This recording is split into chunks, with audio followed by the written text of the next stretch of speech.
Halo co-friends, jadi di sini kita ada soal di mana kita diminta untuk menentukan reaksi apa yang terjadi pada soal. Sebelum masuk ke soal tersebut, terlebih dahulu kita bahas reaksi-reaksi apa saja yang umum terjadi pada senyawa hidrokarbon. Yang pertama, kita punya reaksi adisi. Jadi reaksi adisi ini adalah reaksi di mana menambahkan suatu senyawa dan menyebabkan hilangnya ikatan rangkap. Bisa dilihat dari pembentuk katanya add atau add, itu artinya ditambahkan. Di sini kita punya contoh halogenasi di mana ditambahkannya itu dengan X2 atau halogen. Jadi X ini merupakan simbol dari halogen. Jadi bisa Cl2, F2, atau halogen lainnya. Pada reaksi halogenasi ini, karena ditambahkan dengan halogen, makanya tadinya tangan C yang digunakan untuk berikatan rangkap, sekarang dipakai untuk berikatan dengan halogen. Maka ikatan rangkapnya pun jadi hilang. Lalu untuk reaksi adisi yang kedua, contoh yang kedua ini ada hidrohalogenasi. Sama seperti tadi, jadi hidrohalogenasi ini ditambahkan dengan senyawa, tapi senyawanya kalau tadi X2 atau halogen, di sini ditambahkannya dengan hidrohalogen atau ditulis dengan HX. Jadi HX ini sama seperti tadi, bisa HCl, HBr, dan lain-lain. Untuk hidrohalogenasi, karena unsurnya beda, ada unsur H dan unsur X, di sini ada aturan yang berlaku yaitu aturan Markovnikov. Di mana pada aturan Markovnikov, atom C yang memiliki lebih banyak H akan mengikat unsur H, sedangkan atom yang memiliki lebih sedikit H akan mengikat unsur X. Maka di sini karena CH ini memiliki H yang lebih sedikit daripada C yang paling kanan, maka hidrogen akan terikat di C yang paling kanan dan X akan terikat di C nomor 2. Aturan ini juga sering diingat sebagai yang kaya H akan semakin kaya. Jadi kalau udah banyak hidrogen, maka untuk adisi dia akan menerima hidrogen lagi. Selanjutnya kita ada reaksi eliminasi.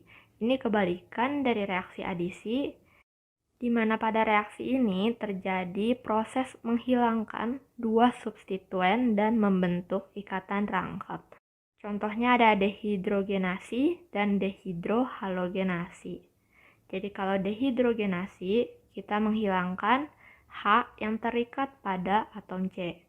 Di sini kita punya etana, dan karena H-nya dibuang, membentuk H2, tangan yang kosong dari C ini digunakan untuk membentuk ikatan rangkap. Dan di tanda panah, di bagian atas tanda panah ini ada 750 derajat Celcius, yang menandakan suhu yang diperlukan agar reaksi tersebut bisa terjadi. Dan tadi kalau di hidrohalogenasi ada aturan Markovnikov, di eliminasi bagian dehidrohalogenasi ada yang namanya aturan Zaitsev. Kebalikan dari aturan Markovnikov, aturan Zaitsev mengatakan bahwa C yang mengikat lebih sedikit H akan kehilangan hidrogen. Selanjutnya ada reaksi substitusi. Seperti namanya, jadi substitusi ini menggantikan substituen yang ada di suatu senyawa. Misalkan di sini kita punya metana atau CH4 dan di sini kita substitusi dengan Cl. Jadi H di sini akan digantikan dengan unsur Cl. Dan di sini Cl-nya kan ada dua, maka Cl yang satu lagi akan mengikat H yang dilepas sehingga terbentuk senyawa HCl. Lalu huruf HV di atas tanda panah menandakan bahwa dibutuhkan energi foton agar reaksi tersebut bisa berlangsung. Jadi jika ada suhu, ada senyawa yang ditulis di atas tanda panah, itu bisa menandakan kondisi yang diperlukan agar reaksi tersebut berlangsung, bisa juga reagen atau katalis yang terlibat selama reaksi. Sekarang kita masuk ke reaksi selanjutnya, yaitu reaksi pembakaran.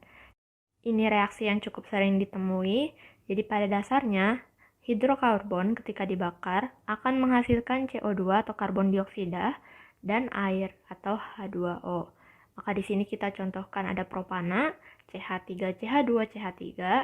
Ketika dia dibakar dengan oksigen, dia akan menghasilkan 3 CO2 dan 4 H2O. Selanjutnya, kita ke reaksi berikutnya, yaitu oksidasi. Untuk senyawa hidrokarbon, ini paling mudah dilihat dari bertambahnya O atau hilangnya H2. Pada alkohol, reaksi oksidasi ini cukup sering ditemui, dan reaksinya sangat bergantung apakah alkohol tersebut primer, sekunder, maupun tersier. Pada alkohol primer, ketika diberikan oksidator lemah, maka dia hanya teroksidasi sampai aldehid. Tapi jika oksidatornya kuat, maka dia bisa teroksidasi 2 tahap atau 2 kali. Yang pertama menjadi aldehid, lalu teroksidasi lagi menjadi asam karboksilat. Untuk alkohol sekunder, dia hanya bisa teroksidasi sampai keton, dan untuk alkohol tersier, dia tidak bisa teroksidasi. Di sini kita punya 2 propanol, di mana akan dioksidasi oleh DMP. Jadi DMP ini oksidator dan merupakan singkatan dari Dess-Martin periodinan. Karena 2 propanol merupakan alkohol sekunder, maka ketika dioksidasi dia akan berubah menjadi keton, yaitu 2 propanon.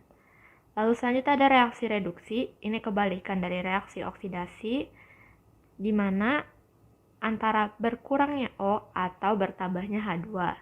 Di sini kita punya 2 propanon, maka ketika direduksi, dia akan kembali menjadi 2 propanol. Dan pada reaksi ini bisa menggunakan reagen seperti natrium borohidrat, air, dan H+. Kembali ke soal, di mana pada soal CH4 ditambah Cl2 menjadi CH2Cl2 dan H2. Kita bisa lihat bahwa CH4 aslinya memiliki 4 hidrogen yang diikat pada atom C.